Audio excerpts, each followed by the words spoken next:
Ya, kita kembali ke segmen dialog pemirsa. Sudah tersambung dengan Mbak Sani Herman selaku psikolog. Mbak Sani, iya, ini apakah tindakan pelecehan lewat media sosial ini sudah menjadi tren, Mbak Sani? Ya, memang saat ini pelecehan seksual atau pelecehan terhadap perempuan seringkali memang terjadi baik melalui kontak fisik, ya, verbal atau non-verbal, atau dan bahkan sekarang ini dengan cyber, yaitu dengan media sosial. Karena dengan era teknologi saat ini paling mudah saat ini melakukan pelecehan itu melalui cyber atau media sosial. Nah, namun demikian seringkali kasus ini terjadi tapi tidak terblow up seperti fenomena gunung es, di mana yang muncul ke permukaan itu jauh lebih sedikit dibanding kejadian yang sebenarnya terjadi di dalam kehidupan sehari-hari. Ya, Mbak Sani, tapi begini masalahnya, tidak semua orang punya keberanian melaporkan kasus ini, membawa kasus ini ke jalur hukum soal pelecehan seksual. Lantas bagaimana dengan korban-korban lainnya, Mbak Sani, yang tidak berani memblow up kasus ini?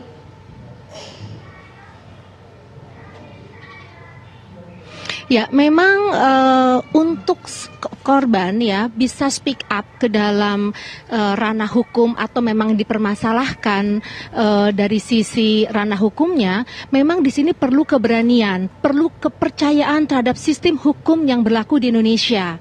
Karena tidak mudah untuk melaporkan kasus ini, karena satu, korban pun akan mengalami tekanan psikologis, baik yang pro maupun yang kontra. Dan ini perlu sekali kekuatan dari diri korban untuk yakin bahwa apa yang dilakukan itu dengan tujuan baik. Karena apabila banyaknya korban yang diam, maka kasus-kasus seperti ini bisa saja akan bermunculan dan bahkan akan lebih banyak lagi, baik dari sisi intensitas maupun dari sisi frekuensinya. Ya, sebenarnya apa sih motivasi dari tindakan pelecehan lewat media sosial ini, Mbak Sani? Ya, memang kalau lihat dari motif, setiap kasus memiliki spesifikasi tersendiri. Motif ini akan terungkap apabila memang sudah akan ada pemeriksaan atau penyidikan dari pihak yang berwenang untuk mengetahui apa motif sebenarnya. Namun demikian, kalau kita lihat ada beberapa motif ya, kasus seperti misalnya ingin mendominasi seseorang atau ingin mengganggu kenyamanan seseorang, atau bahkan ada juga yang memang memiliki rasa kepuasan dari pelaku karena telah mengganggu suatu kehidupan seseorang. Jadi memang akan akan terdeteksi apabila sudah ada penyidikan lebih lanjut.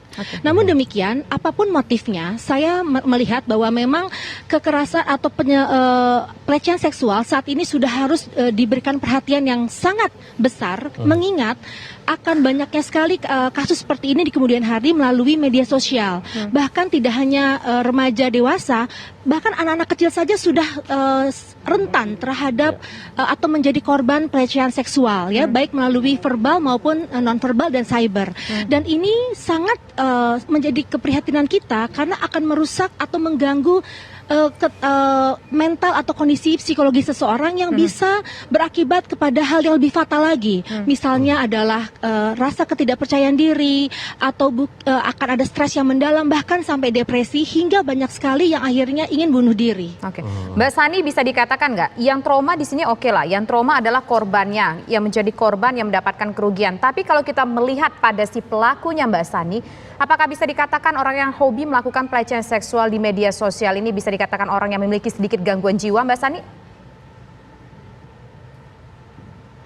Ya, memang dari motif akan kelihatan apa sebenarnya yang melatar belakangi suatu perilaku, ya, termasuk pelecehan seksual itu sendiri. Apa yang membuat mereka memiliki keputusan untuk melakukan hal tersebut mengganggu kenyamanan. Bisa saja memang kasusnya ini lebih ke arah memang ada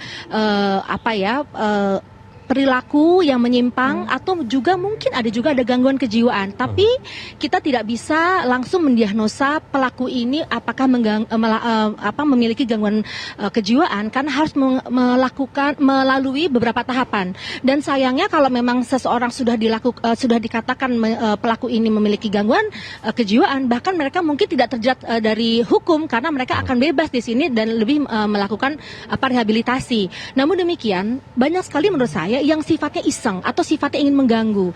Nah, inilah yang mengganggu para perempuan ya yang akhirnya menjadi objek dari perlakuan mereka. Dan ini kalau tidak di stop atau tidak diberikan efek jera, maka akan ada pelaku-pelaku lain yang bermunculan. Maka dari itu kasus ini saya melihatnya akan bagus sekali untuk menjadi shock terapi atau hal yang menjerakkan mereka, para pelaku atau calon pelaku, untuk tidak semena-mena melakukan hal ini demi kepuasan atau kepentingan mereka.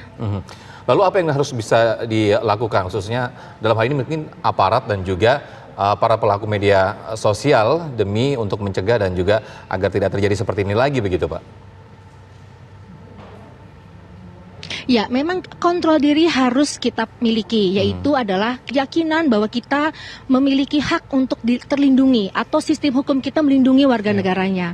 Oleh karena itu, apabila ada ketidaknyamanan, marilah kita bersama-sama untuk sadar hukum, untuk tadi berani berkata tidak, atau melakukan action lain seperti tadi membawa ini ke ranah hukum.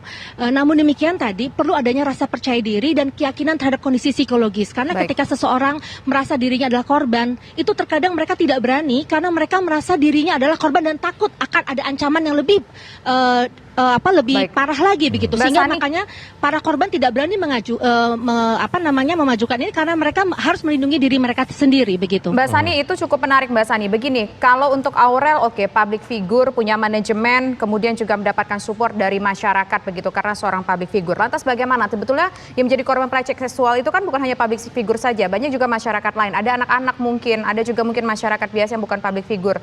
Lantas untuk mereka, tipsnya seperti apa Mbak Sani kalau sampai ini terjadi pada masyarakat biasa non-public figure?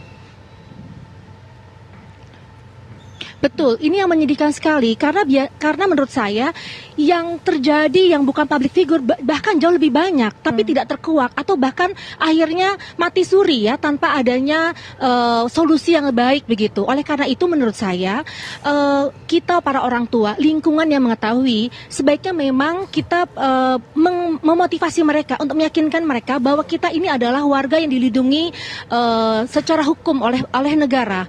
Jadi jangan segan-segan untuk terbuka kepada orang dewasa atau orang tua terhadap apa yang mereka alami begitu, sehingga kasus-kasus ini akan mudah-mudahan akan semakin mendapatkan perhatian dan mendapatkan solusi yang terbaik ya, terutama tadi bagi para korban yang sebenarnya banyak sekali terjadi pada range anak-anak, yaitu mungkin SD atau SMP yang terkadang mereka tidak memiliki kemampuan atau kekuatan untuk terbuka kepada lingkungan sekitarnya. Iya, saya kembali ke Mas Teddy Wijaya ya. Mas Teddy, selain Anda sudah dari pihak manajemen sudah melaporkan ke pihak kepolisian, apa yang dilakukan agar tidak terulang lagi hal seperti ini? Iya, kami dari pihak manajemen itu kan menghimbau kepada yang lainnya gitu. Apabila ada kejadian yang serupa yang dialami, jangan malu gitu, jangan malu untuk melapor kepada manajemen, orang tua gitu. Pasti kita support sepenuhnya untuk hal-hal seperti ini, apalagi ini pelecehan seksual ya kepada perempuan gitu. Kita support pasti. Baik, terima kasih Mas Teddy dan terima kasih juga Mbak Sani sudah bergabung bersama kami di program Kabar Petang. Kita harap tidak ada lagi itu pelecehan seksual baik itu di media massa ataupun di media sosial khususnya ya.